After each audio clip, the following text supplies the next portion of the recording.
जय श्री राम।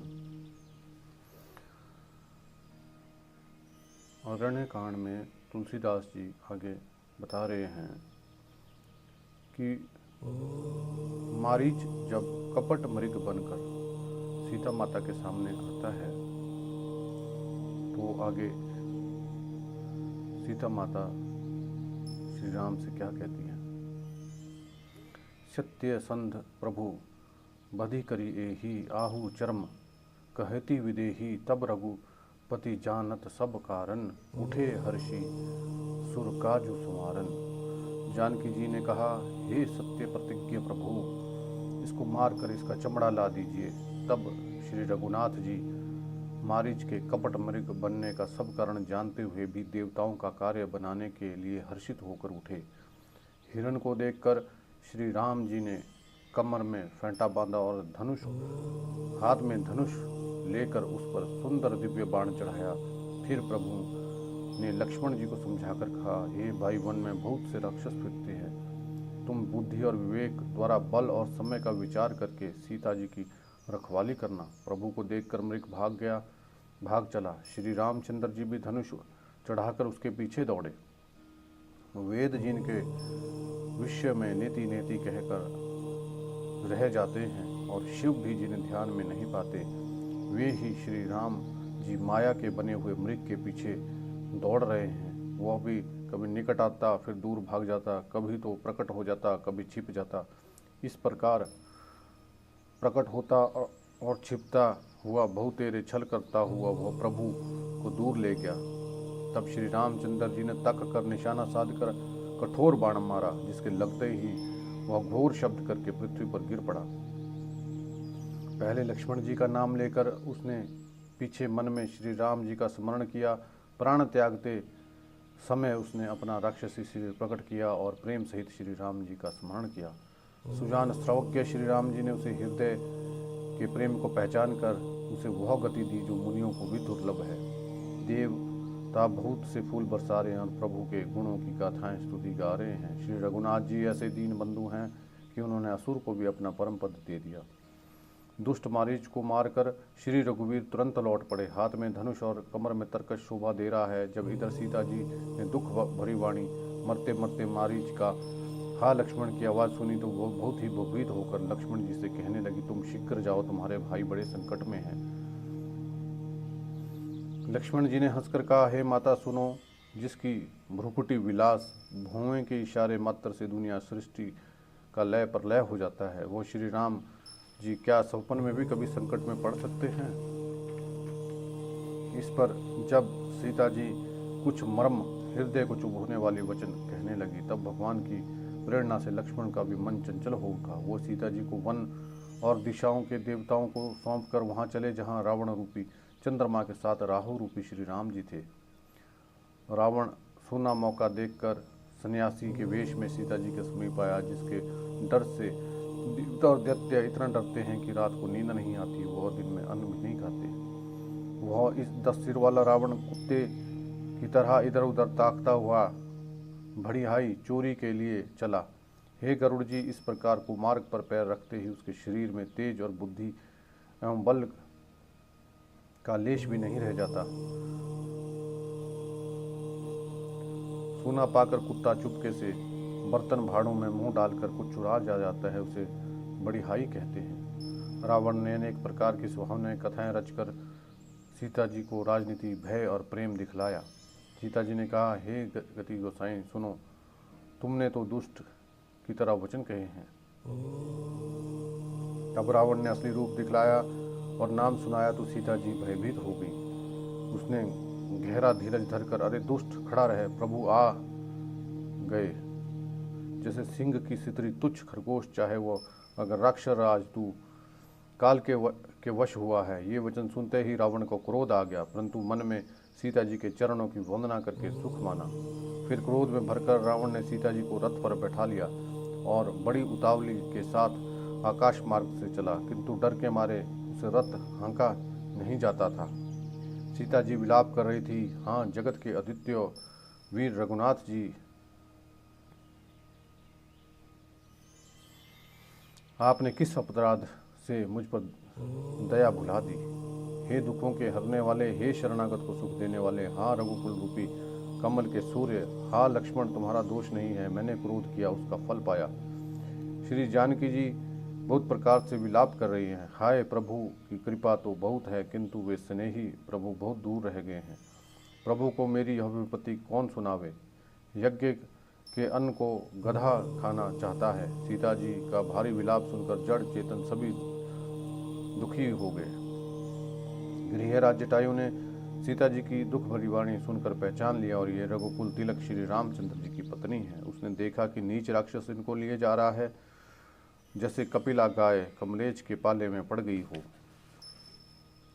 वह बोला, हे सीते पुत्री भय मत कर, मैं इस राक्षस का नाश करूंगा। यह कहकर पक्षी क्रोध में भरकर कैसे दौड़ा जैसे पर्वत की ओर वज्र टूट पड़ता हो। उसने ललकार कर कहा, रे दुष्ट, खड़ा क्यों नहीं होता, निडर होकर चल दिया, मुझे तूने नहीं जाना। उसको यमराज के समान आता हुआ देखकर रावण घूमकर मन में अनुमान लगाने लगा, यह तो मेनाक पर्वत या पक्षियों का स्वामी गरुड़ है। वह गरुड़ तो अपने स्वामी विष्णु सहित मेरे बल को जानता है।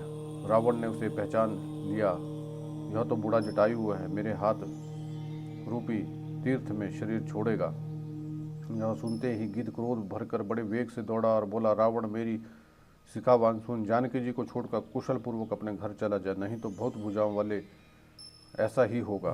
श्री राम जी के क्रोध रूपी अत्यंत भयानक अग्नि में तेरा सारा वंश पतंगा हो जाएगा। रावण योद्धा रावण कुछ उत्तर नहीं देता। तब गिद्ध क्रोध करके दौड़ता है। उसने बाल पकड़कर उसे रथ से नीचे उतार लिया। रावण पृथ्वी पर गिर पड़ा।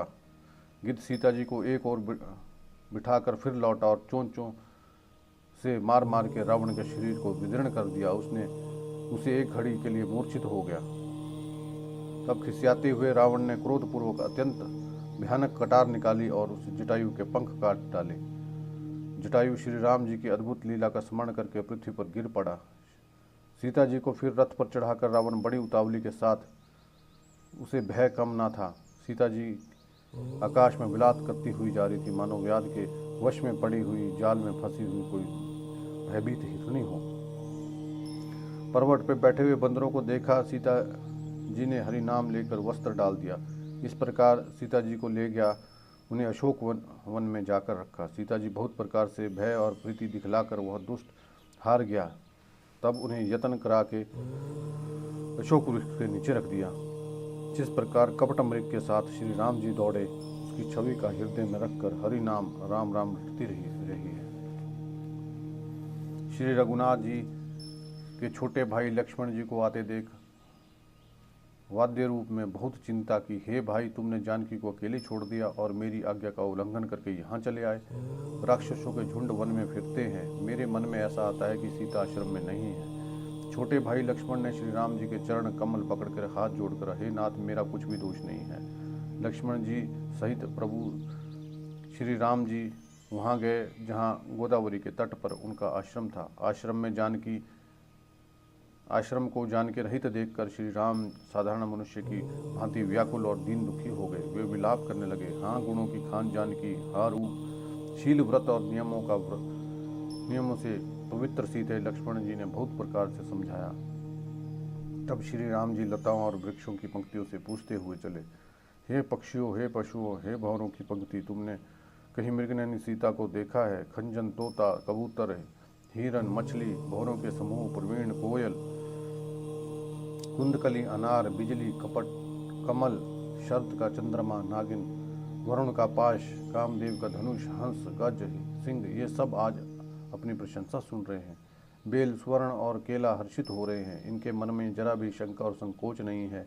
हे जानकी सुनो, तुम्हारे बिना आज ये सब ऐसे हर्षित हो गए हैं मानो राज पा गए हों। अर्थात तुम्हारे अंगों के सामने ये सब तुच्छ, अपमानित और लज्जित थे। आज तुम्हें ना देखकर अपनी शोभा के अभिमान में फूल रहे हैं। तुमसे यह स्पर्धा कैसे सही जाती है? हे प्रिय, तुम शीघ्र ही प्रकट क्यों नहीं होती? इस प्रकार स्वामी श्री राम जी सीता जी को खोजते हुए विलाप करते हैं, मानो कोई महाविरही और अत्यंत कामी पुरुष हो। पूर्ण काम, आनंद की राशि, अजरमा अविनाशी श्री राम जी मनुष्यों के से चरित्र कर रहे हैं। आगे उन्हें गृहपति जटायु को पड़े देखा। वह श्री राम जी के चरणों का स्मरण कर रहा था, जिसमें ध्वजा कुलिश आदि रेखाएं चिन्ह हैं। कृपा सागर रघुवीर ने अपने कर कमल से उसके सिर को स्पर्श किया और उसका सिर पर कर कमल फेर दिया। शोभाधाम श्री राम जी का परम सुंदर मुख देखकर उसकी सब पीड़ा जाती रही। तब धीरज धरकर गिद्ध ने कहा, वचन कहे, हे भव जन्म मृत्यु भय का नाश करने वाले श्री राम जी, सुनिए। हे नाथ, रावण ने मेरी यह दशा की है। उस दुष्ट ने जानकी जी को हर लिया है। हे गोसाई, वह उसे दक्षिण दिशा की ओर लेके गया है। सीता जी क्रूरी की तरह अंतंत विलाप कर रही थी। हे प्रभु, मैंने आपके दर्शनों के लिए ही प्राण रोक रखे थे। हे कृपा निधान, अब ये चलना ही चाहते हैं। श्री राम जी ने कहा, हे तात, शरीर को बनाए रखिए। तब मुस्कुराते हुए मुंह से यह बात कही, मरते मरते समय जिनका नाम मुख में आ जाता है, महान पापी भी मुक्त हो जाता है, ऐसा वेद गाते हैं। आप मेरे नेत्रों के विषय होकर सामने खड़े हैं। हे नाथ, अब मैं किस कमी के लिए देह को रखूं। नेत्रों में जल भरकर श्री रघुनाथ जी कहने लगे, हे तात, आपने श्रेष्ठ कर्मों से दुर्लभ गति पाई है। जिनके मन में दूसरे का हित बसता है, उसके लिए जगत में कुछ भी दुर्लभ नहीं है। हे तात, शरीर छोड़कर आप मेरे परम धाम में जाइए। मैं आपको क्या दूं? आप तो पूर्ण काम है, सब कुछ पा चुके हैं। हे तात, सीता हरण की बात आप जाकर पिताजी से नहीं कहिएगा। यदि मैं राम हूं तो दशमुख रावण कुटुंब सहित वहां जाकर स्वयं ही करेगा। जटायु ने गिद्ध का देह त्याग कर हरि का रूप धारण किया और बहुत अनुपम पीताम्बर वस्त्र और आभूषण पहन लिए। श्याम शरीर है, विशाल चार भुजाएं और नेत्रों में जल भरकर वह स्तुति कर रहा है। हे राम जी, आपकी जय हो। आपका रूप अनुपम है। आप निर्गुण और सगुण और सत्य गुणों के प्रेरक हैं। 10 सिर वाले रावण की प्रचंड भुजाओं को खंड खंड करने के लिए प्रचंड बाण धारण करने वाले, पृथ्वी को सुशोभित करने वाले, जल युक्त मेघ के समान श्याम शरीर वाले, कमल के समान मुख और कमल के समान विशाल नेत्रों वाले, विशाल भुजाओं वाले और भव भय से छुड़ाने वाले कृपालु श्री रामचंद्र जी, मैं नित्य नमस्कार करता हूँ। आप अपरिमित बल वाले हैं, अनादि अजन्मा अव्यक्त एक अगोचर गोविंद, इंद्रियों से अतीत, द्वंद्वों को हरने वाले, विज्ञान की घन मूर्ति और पृथ्वी के आधार और संत राम मंत्र को जपते हैं। उन अनंत सेवकों के मन को आनंद देने वाले, उन निष्काम प्रिय तथा काम आदि दुष्टों के दल का दलन करने वाले श्री राम जी को मैं नित्य नमस्कार करता हूँ। जिनको श्रुतियाँ निरंजन, माया से परे, ब्रह्म व्यापक, निर्विकार और जन्म रहित कहकर गान करती हूँ। मुनि जिन्हें ध्यान, ज्ञान, वैराग्य और योग आदि अनेक साधन करके पाते हैं, वे ही करुणाकंद शोभा के समूह प्रकट होकर जड़ चेतन समस्त जगत को मोहित कर रहे हैं। मेरे हृदय कमल के भ्रमर रूपी उनके अंग अंग में बहुत से कामदेवों की छवि शोभा पा रही है।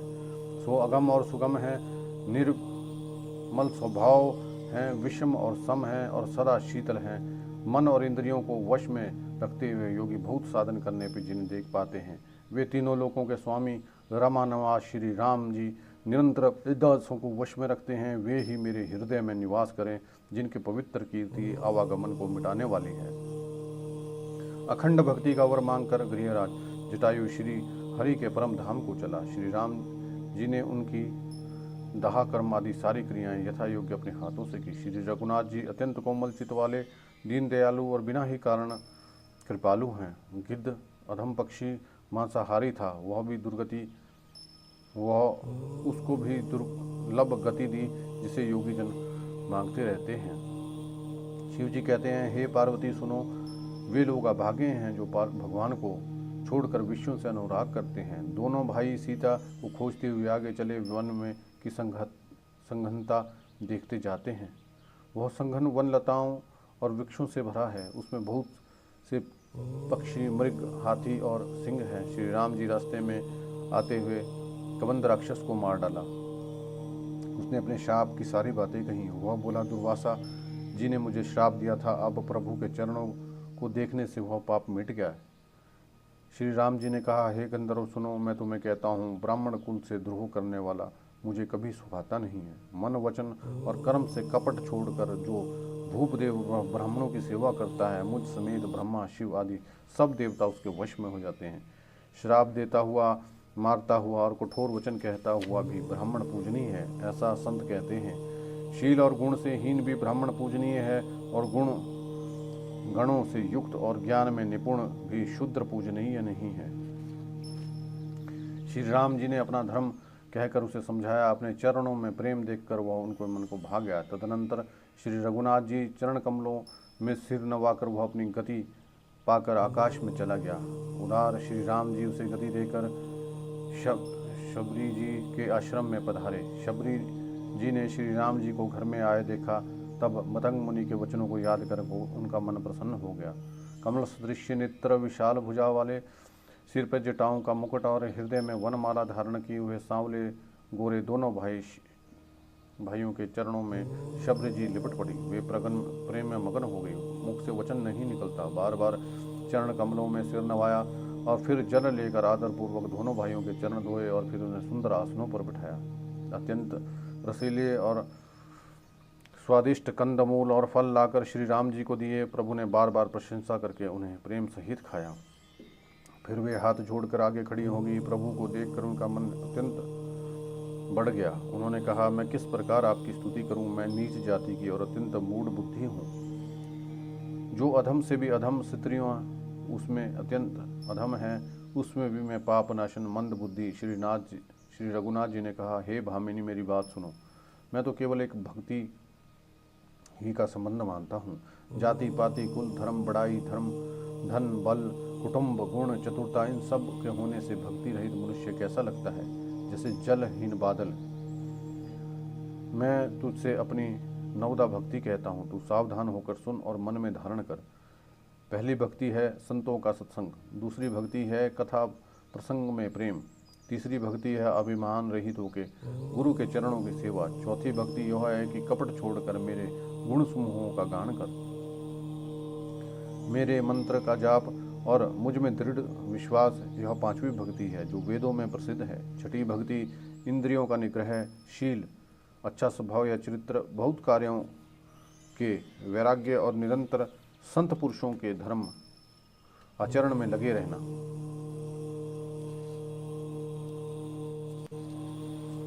सातवीं भक्ति है जगत भर को संभाव से और मुझसे ओतप्रोत देखना, संतों को मुझसे अधिक करके मानना। आठवीं भक्ति है जो कुछ मिल जाए उसी में संतोष करना और स्वप्न में भी पराये दोषों को ना देखना। नौवीं भक्ति है सरलता और सबके साथ कपट रहित बर्ताव, हृदय में मेरा भरोसा रखना और किसी भी अवस्था में हर्ष और विषाद ना होना। इन नौों में से एक भी होती है तो चित्र पुरुष जड़ चेतन कोई भी हो, हे भामिनी, वह मुझे अत्यंत प्रिय है। और फिर तुझ में तो सभी प्रकार की भक्ति दृढ़ है, अतएव जो गति योगियों की भी दुर्लभ है, आज वो तेरे लिए सुलभ हो गई है। मेरे दर्शन परम अनुपम फल यह है कि जीव और सहज स्वरूप प्राप्त हो जाता है। हे भामिनी, यदि तू गजगामिनी जानकी की कुछ खबर जानती है तो बता। शबरी ने कहा, हे रघुनाथ जी, आज पंपा नामक सरोवर हो जाइए, वहाँ आपकी सुग्रीव से मित्रता होगी। हे देव, हे रघुवीर, यह सब हाल बतावेगा। हे धीर बुद्धि, आप अब जानते हुए सब कुछ मुझसे पूछते हैं। बार बार प्रभु के चरणों में सिर नवाकर प्रेम सहित उसने कथा सुनाई। सब कथा कहकर भगवान जी के मुख का दर्शन करके हृदय को अपने चरण कमलों में धार कर योगाग्नि से देह को त्याग कर उसने दुर्लभ हरिपद में लीन हो गई, जहाँ से लौटना नहीं होता है। तुलसीदास जी कहते हैं, अनेकों प्रकार के कर्म अधर्म बहुत से मत, यह सब शोकप्रद हैं। हे मनुष्यों, इनको त्याग दो और विश्वास करके श्री राम जी के चरणों में प्रेम करो। जो नीच जाति की पापों की जन्मभूमि थी, ऐसी स्त्री को भी जिन्होंने मुक्त कर दिया। हे महार बुद्धि, दुर्बुद्धि मन, तू ऐसे प्रभु को भूलकर सुख चाहता है। श्री रामचंद्र जी ने उसको भी वन में छोड़ दिया और वे आगे चले। दोनों भाई अतुलनीय बलवान और मनुष्यों में हिंस के समान हैं। प्रभु विरही की तरह विषाद करते हुए अनेकों कथाएं और संवाद करते हैं। हे लक्ष्मण, जरा वन की शोभा तो देखो, इससे देखकर किसका मन क्षुब्ध नहीं होगा। पक्षी और पशुओं के सभी के समूह सभी स्त्री सहित हैं। मान लो वो मेरी निंदा कर रहे हों। हमें देखकर हिरणों के झुंड भागने लगते हैं। तब हिरनियाँ उनसे कहती हैं, तुमको भय नहीं है जो तुम साधारण हिरणों से पैदा हुए, अतः तुम आनंद करो। ये तो सोने का हिरण खोजने आए हैं। हाथी हाथनियों के साथ लगा देते हैं, वे मानो मुझे शिक्षा दे रहे हों कि कभी स्त्री को अकेली नहीं छोड़ना चाहिए। भली भांति चिंतन किए हुए शास्त्र को भी बार बार देखते रहना चाहिए। अच्छी तरह सेवा किए हुए वे भी राजा को वश में नहीं समझना चाहिए। और स्त्री की चाहे हृदय में ही क्यों न रखा हो, परंतु युवती, स्त्री, शास्त्र और राजा किसी के वश में नहीं रहते। हे तात, इस सुंदर बसंत को तो देखो। प्रिया के बिना मुझको यह भय उत्पन्न कर रही है। मुझे विरह से व्याकुल, बलहीन और बिल्कुल अकेला जानकर कामदेव ने वन, भौरों और पक्षियों के साथ मुझ पर धावा बोल दिया है। परंतु जब उसका दूत यह देखकर गया कि मैं भाई के साथ हूँ, अकेला नहीं हूँ, तब उसकी बात सुनकर कामदेव ने मानव सेना को रोककर डेरा डाल दिया है। विशाल वृक्षों में लताएं उलझी हुई ऐसी मालूम हो रही है मानो नाना प्रकार के तंबू तान दिए गए हों।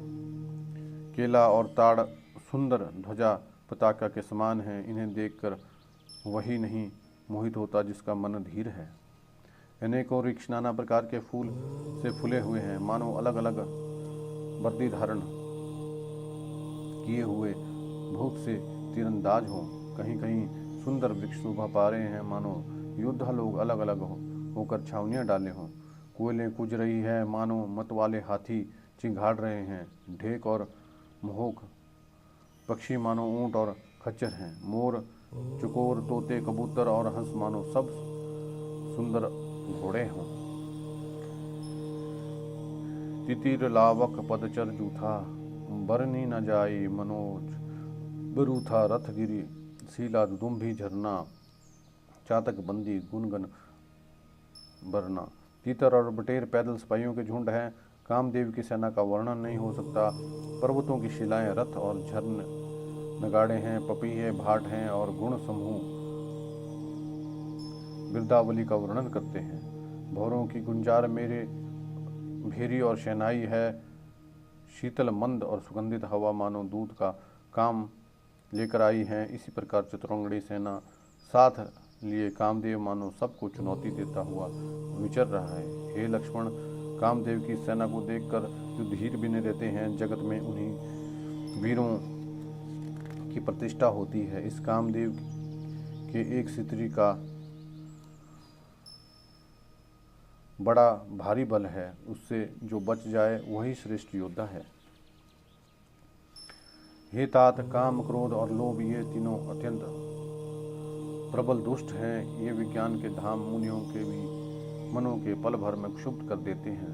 लोभ को इच्छा और दंभ का बल है, काम को केवल स्त्री का बल है, क्रोध को कठोर वचनों का बल है और श्रेष्ठ मुनि विचार कर ऐसा कहते हैं। शिव जी कहते हैं, हे पार्वती, श्री रामचंद्र जी गुणातीत चराचर जगत के स्वामी और सबके अंतर की जानने वाले हैं। उन्होंने कामी लोगों की दीनता दिखाई और धीर पुरुषों के मन में वैराग्य को दृढ़ किया। क्रोध, काम, लोभ, मद, माया ये सब श्री रामचंद्र जी की दया से छूट जाते हैं। वह नट जिन पर प्रसन्न होता है वह मनुष्य इंद्रजाल में नहीं भूलता। हे उमा, मैं तुम्हें अपना अनुभव कहता हूँ। हरि भजन का ही सत्य है, सब यह सारा जगत तो स्वप्न है। फिर प्रभु श्री रामचंद्र जी पंपा नामक सुंदर और गहरे सरोवर के तीर्थ पर गए। उसका जल संतों का हृदय जैसा निर्मल है।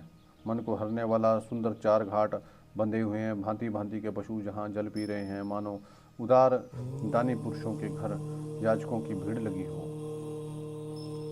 कमल के पत्तों की आड़ में